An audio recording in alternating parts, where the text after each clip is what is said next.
Hello everyone, कैसे हो आप सब। I hope you all are doing well. तो आज का हमारा टॉपिक है change in quantity demand versus change in demand. ये देखो, change in quantity demand versus change in demand. सबसे पहले आपको पता होना चाहिए कि चेंज इन क्वांटिटी डिमांड क्या होता है। यहाँ देखो मैंने लिखा हुआ है कि change in quantity demand refers to मतलब change in quantity purchase due to increase और decrease in the price of a product. मतलब चेंज इन क्वांटिटी डिमांड का मतलब है कि डिमांड में चेंज होना किसकी वजह से, प्राइस की वजह से। अगर प्राइस बढ़ रहा है या घट रहा है उसकी वजह से डिमांड में चेंज होना चेंज इन क्वांटिटी डिमांड कहलाता है। बाकी अदर सारे के सारे फैक्टर्स कांस्टेंट रखने हैं। इसमें जो मेन फैक्टर का ध्यान रखना है वो है सिर्फ प्राइस। प्राइस के कारण डिमांड में चेंज होना ही चेंज इन क्वांटिटी डिमांड कहलाता है। देखो यहाँ पे मैंने लिखा हुआ है, इसका दूसरा नाम क्या है। It is also known as movement along demand curve. क्या नाम है इसका? Movement along demand curve. अब देखो यहां मैंने बता रखा है कि चेंज इन प्राइस ओनली, मतलब सिर्फ प्राइस में चेंज होने से क्या हो रहा है, डिमांड में चेंज हो रहा है, चेंज इन क्वांटिटी डिमांड। और क्या हो रहा है, इसको हम क्या बोलते हैं, मूवमेंट अलोंग डिमांड कर्व। क्या बात बताई है मैंने आपको कि सिर्फ प्राइस में चेंज होने से डिमांड में चेंज हो जाना उसको बोलते हैं हम चेंज इन क्वांटिटी डिमांड। इसका दूसरा नाम क्या है, मूवमेंट अलोंग डिमांड कर्व। अब यहाँ पे मैंने बता रखा है कि जो चेंज इन क्वांटिटी डिमांड होती है वो बेसिकली टू टाइप्स की होती है। देखो, फर्स्ट वन इज है एक्सटेंशन ऑफ डिमांड, सेकंड है कॉन्ट्रैक्शन ऑफ डिमांड। अब बात करते हैं एक्सटेंशन ऑफ डिमांड क्या होता है। एक्सटेंशन मतलब बढ़ना, कि क्वांटिटी डिमांड का बढ़ना। डिमांड कब बढ़ती है, जब किसी चीज के प्राइस कम होते हैं ना। अब जब तक सपोज करो किसी चीज के प्राइस बहुत ज्यादा है तो हम उसकी डिमांड करते ही नहीं। डिमांड कब बढ़ती है, जब किसी चीज के प्राइस कम होते हैं। तो देखो मैंने यहाँ पे लिखा ही हुआ है कि rise in quantity demand as a result of fall in price. मतलब प्राइस के गिरने से डिमांड का बढ़ना, इसको बोलते हैं हम एक्सटेंशन ऑफ डिमांड। यहाँ पे मैंने टेबल बना रखी है। देखो टेबल में मैंने लिखा हुआ है प्राइस, क्वांटिटी डिमांड और रिजल्ट बता रखा है। प्राइस, पहले प्राइस हमारे 20 रुपए थे तो हम 100 रुपए की डिमांड करते थे।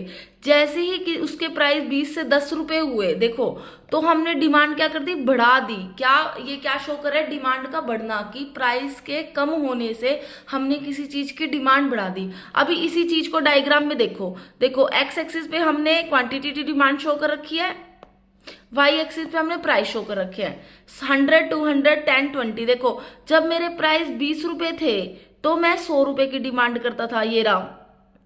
जैसे ही मेरे प्राइस 10 रुपए हुए मैंने डिमांड क्या करी, बढ़ा दी। देखो अब इनको मिला दिया मैंने, ऐसे मिला दिया। अब देखो यहाँ पे क्या हो रहा है कि प्राइस के कम होने से डिमांड क्या हो रही है, बढ़ रही है। तो क्या हुआ, इसको बोलते हैं हम एक्सटेंशन ऑफ डिमांड।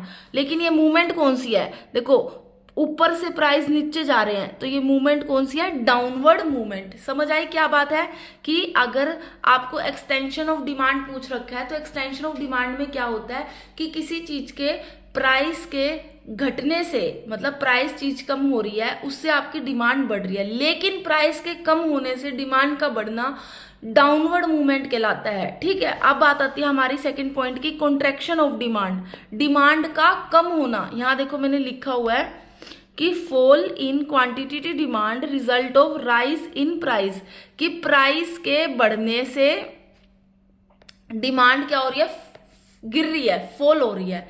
अब यहां देखो टेबल बता रखी है मैंने, टेबल में देखो प्राइस, क्वांटिटी डिमांड। पहले किसी चीज के प्राइस 10 रुपए थे तो मैं 200 रुपए यूनिट की डिमांड करी थी, 200 यूनिट्स की डिमांड करी थी। लेकिन जैसे ही प्राइस 10 से 20 रुपए हुए, जैसे ही प्राइस बढ़ गए तो मैंने देखो यूनिट्स कम कर दी खरीदनी, मैंने 100 की डिमांड कर दिया। तो इसको क्या बोलते हैं, कॉन्ट्रैक्शन ऑफ डिमांड। किस वजह से, राइज इन प्राइस की वजह से। क्या है, देखो राइज इन प्राइस, प्राइस के बढ़ने से मैंने उस यूनिट्स की डिमांड को करना कम कर दिया। देखो कॉन्ट्रैक्शन ऑफ डिमांड, समझ गए।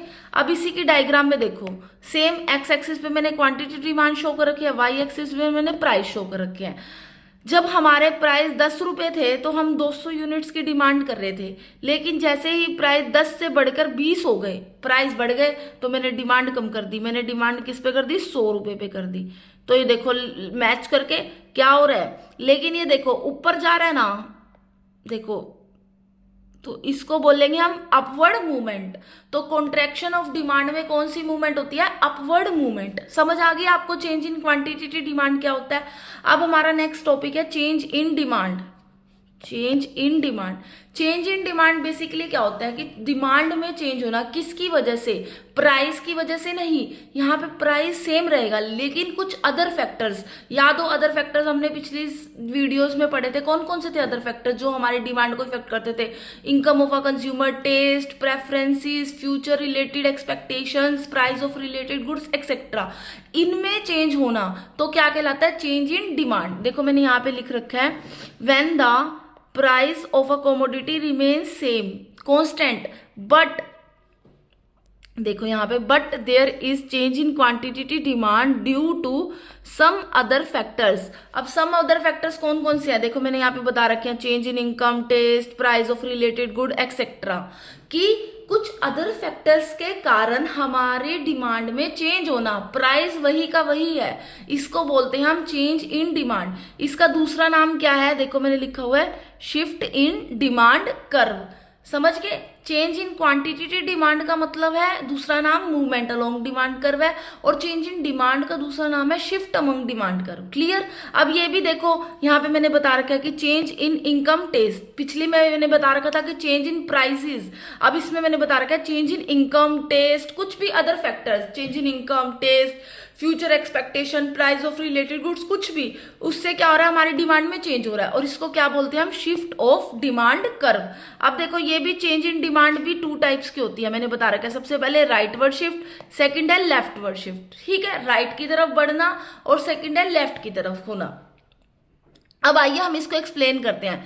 सबसे पहले है राइटवर्ड शिफ्ट। राइटवर्ड शिफ्ट क्या होता है? राइट की कैसे, जैसे ये चीज है, इससे राइट की तरफ बढ़ रही हूं, क्यों? किसी चीज के बढ़ने से ही बढ़ूंगी ना। अब यहाँ पे प्राइस तो सेम है लेकिन अदर फैक्टर्स में चेंज हो रहा है, अदर फैक्टर्स इंक्रीज हो रहे हैं, फेवरेबल चेंज आ रहा है। फॉर एग्जांपल मैंने कोई प्राइस है, मेरी प्राइस जैसे इसमें टेबल में बता रखा है कि प्राइस तो मेरी किसी चीज के 10 है, क्वांटिटी डिमांड मैं 100 रुपए की करती थी, फिर मेरे प्राइस फिर भी 10 है लेकिन मैंने डिमांड बढ़ा दी, 200 कर दी। किस वजह से बढ़ा दी? Due to other factors. जैसे लाइक एग्जांपल टेस्ट बढ़ गया, टेस्ट में चेंज आ गया, कोई नया फैशन आ गया, अच्छा फैशन आया, मैंने उसकी डिमांड और बढ़ा दी तो 100 से 200 यूनिट हो गई है, तो क्या हो गया? डिमांड में क्या हो गया? देखो इंक्रीज हो गया। क्या हो गया? इंक्रीज हो गया। अब इसके डायग्राम में देखो, वही नीचे क्वांटिटी डिमांड, एक्स एक्सिस पे क्वांटिटी डिमांड, वाई एक्सिस पे प्राइस। देखो पहले मेरा प्राइस 10 था तो मैं 200 यूनिट्स की डिमांड कर रही थी, फिर भी मेरा प्राइस 10 ही रहा, अदर फैक्टर्स में चेंज हुआ। अब मैंने प्राइस डिमांड 200 कर दी। देखो पहले यहाँ था भी यहाँ था, अभी देखो राइटवर्ड शिफ्ट हो गया ना, तो इसको बोलते हैं हम राइटवर्ड शिफ्ट या इंक्रीज इन डिमांड। समझ गए? अब आता है नेक्स्ट पॉइंट है हमारा लेफ्टवर्ड शिफ्ट। लेफ्टवर्ड शिफ्ट क्या होता है कि ये चीज यहां थी, इधर की तरफ जा रही है। किस वजह से जा रही है? किसी चीज में डिक्रीज इन डिमांड हुआ है। डिमांड में डिक्रीज किस वजह से हुआ है? कि जो हम प्राइस तो सेम है लेकिन अदर के फैक्टर्स हैं जो हमारे, जैसे इनकम, टेस्ट, प्रेफरेंसेस सब हैं, उनमें कोई अनफेवरेबल चेंज हुआ है, कम हुआ है, तो इस वजह से हमारी जो डिमांड है क्या हुई है? वो डिक्रीज हुई है। देखो यहाँ पे मैंने लिखा हुआ है decrease in demand due to change in other factors at the same price. की डिमांड में चेंज हुआ है, कमी आई है, किस वजह से? अदर फैक्टर की वजह से। प्राइस तो सेम है, और सेम देखो मैंने राइटवर्ड शिफ्ट में भी क्या लिखा था कि represent an increase in demand due to change in other factors at the same price. मतलब समझ आया? राइटवर्ड शिफ्ट में क्या होता है? राइटवर्ड में राइट, जैसे ये चीज यहाँ थी तो यहाँ राइटवर्ड की तरफ शिफ्ट हो रहा है, मतलब डिमांड में इंक्रीज हो रहा है। इंक्रीज क्यों हो रहा है? फेवरेबल चेंजेस जो अदर फैक्टर्स में आया, प्राइस तो सेम है तो इसको बोलते हैं राइटवर्ड शिफ्ट या इंक्रीज इन डिमांड। लेकिन लेफ्टवर्ड शिफ्ट क्या होती है? अब जो चीज यहाँ थी वो पीछे की तरफ जा रही है, डिमांड में क्या हो रही है? कमी हो रही है, डिक्रीज हो रहा है अदर फैक्टर की वजह से, क्योंकि प्राइस तो सेम ही है, तो इसको बोलते हैं हम लेफ्टवर्ड शिफ्ट या डिक्रीज इन डिमांड। देखो इसको टेबल में, एक मिनट, यहां देखो टेबल, प्राइस मेरा 10 है, मैं 200 यूनिट्स की डिमांड कर रही हूं। जैसे ही प्राइस, फिर भी सेम, देखो प्राइस 10 ही है लेकिन डिमांड मैंने क्या कर दी? 100 कर दी। किस वजह से? Due to other factors. Other factors के अंदर, ठीक है, तो अब इसको क्या बोलते हैं हम? डिक्रीज इन डिमांड, की डिमांड में कमी हो गया। डायग्राम में देखो, वही एक्स एक्सिस पे क्वांटिटी की डिमांड शो कर रखी है, वाई एक्सिस पे मैंने प्राइजेस शो कर रखे हैं। 10 था, देखो जब मेरी प्राइस 10 थे तब मैं 200 यूनिट्स की डिमांड करती थी, प्राइस मेरे फिर भी 10 ही है, लेकिन अब मैंने 200 से 100 की तरफ डिमांड कर दी। देखो ये यहाँ की तरफ शिफ्ट हो रहा है, इधर था इधर की तरफ शिफ्ट हो रहा है, तो इसको बोलते हैं हम लेफ्टवर्ड शिफ्ट। किस वजह से हो रहा है? Due to decrease in demand. समझ आया आपको मैंने क्या बताया? कि जो डिमांड चेंज हो रहा है ना, डिमांड में किस वजह से चेंज हो रहा है? प्राइस की वजह से चेंज नहीं हो रहा, अदर फैक्टर्स की वजह से चेंज हो रहा है। ये अदर फैक्टर्स कोई भी हो सकते हैं, income, taste, preferences, future expectation, price of related goods, कुछ भी हो सकते हैं। प्राइस वही का वही रहेगा, लेकिन अदर फैक्टर्स में फेवरेबल चेंज भी हो सकते हैं और अनफेवरेबल चेंज भी हो सकते हैं। जब फेवरेबल चेंज होगा तो इंक्रीज होगी डिमांड। ऑफकोर्स जब किसी चीज के लगा लो प्राइसेस कम हो रही, वो कुछ किसी चीज में टेस्ट में कुछ अच्छा नया चीज आ रही है तो ऑफकोर्स फेवरेबल चेंज आ रहा है तो इंक्रीज होगी। अनफेवरेबल चेंज है, घटिया सामान आ रहा है, घटिया क्वालिटी आ रही है, या घटिया टेस्ट आ रहा है माइंड मार्केट में, या कुछ भी घटिया आ रहा है, तो मेरे अनफेवरेबल चेंज हो गए तो मैं उसकी क्या कर दूंगी? डिमांड कम कर दूंगी। समझ गए? इसको बोलते हैं हम चेंज इन डिमांड। इसका दूसरा नाम क्या बताया मैंने आपको? Shift among demand curve. अब लास्ट में मैं आपको फिर से सारा रिकॉल कर देती हूँ कि आज क्या हमने क्या क्या पढ़ा है। सबसे पहले आज हमने ये बात पढ़ी है, देखो चेंज इन, दो कंसेप्ट पढ़े हैं, चेंज इन डिमांड और change in quantity demand. Change in quantity demand किस वजह से होती है? देखो occurs due to change in price, price के चेंज होने की वजह से होती है। इसको दूसरा नाम क्या बोलते हैं? Movement along demand curve. देखो अब ये 2 टाइप्स की होती है, डाउनवर्ड मूवमेंट और अपवर्ड मूवमेंट। डाउनवर्ड मूवमेंट में क्या होता है? देखो मैंने डाउनवर्ड मूवमेंट क्या बताई थी कि प्राइस कम हो रही है, नीचे की तरफ आ रहा था हमारा, तो इसको बोलते हैं प्राइस कम हो रहा है तो डिमांड तो बढ़ रही है ना, इसको बोलते हैं देखो एक्सपेंशन या एक्सटेंशन ऑफ डिमांड। किस वजह से? Due to decrease in price. देखो यहाँ लिखा हुआ है, समझ गए? Due to decrease in price. अब अपवर्ड मूवमेंट, अपवर्ड मतलब ऊपर की तरफ जा रहा है। ऊपर की तरफ क्यों जा रहा है? प्राइस पहले कम थे, प्राइस बढ़ गए, कॉन्ट्रैक्शन ऑफ डिमांड हो रहा है। देखो कॉन्ट्रैक्शन ऑफ डिमांड किस वजह से? Due to increase in price. समझ गए? Change in quantity to demand. अब हमारा है लास्ट, चेंज इन डिमांड। ये मैं आपको शॉर्ट में बता रही हूं, एक बार मैंने आपको सारा समझा दिया है। देखो चेंज इन डिमांड किस वजह से हो रहा है? Due to change in other factors. Other factors में कौन कौन से थे? Income, taste, preferences. देखो एक मिनट,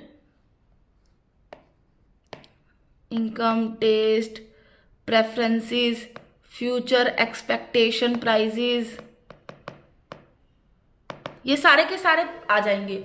लीड्स टू, इसको क्या बोलते हैं? Shift among demand curve. ये भी 2 टाइप का होता है, rightward shift, leftward shift. Rightward shift मतलब क्या? आगे की तरफ बढ़ना। किस वजह से होता है? अभी बताया था, इंक्रीज इन डिमांड की वजह से। और लेफ्टवर्ड शिफ्ट क्या होता है?